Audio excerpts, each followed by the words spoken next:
So we did a report into Lecture Capture to find out how students felt about it since it came in. Students were overwhelmingly positive about the effects it had on their learning. And almost no effect on their attendance as well.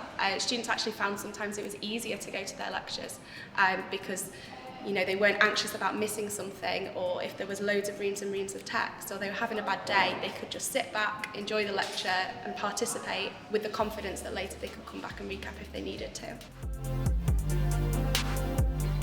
So I think what students like most about Lecture Capture is the fact that it makes them a bit less stressed. University is really difficult and people put their heart and soul into it, and it's really important that they do well.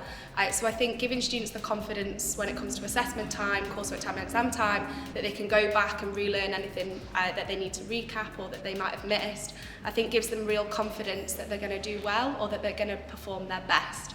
And I think that that's something that students really appreciate, and it takes that panicky element out of it.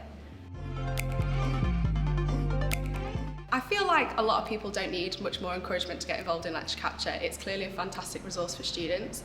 However, for people that are already involved, there's loads more things we can do with it.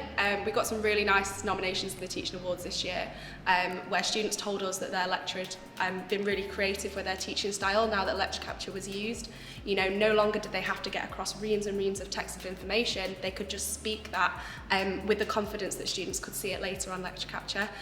So they were a lot more creative and interactive in their lectures, and that's the encouragement I'd give to people already using it. For people that haven't got it involved yet, it's really useful for students, so if you can get involved, I'd say go for it.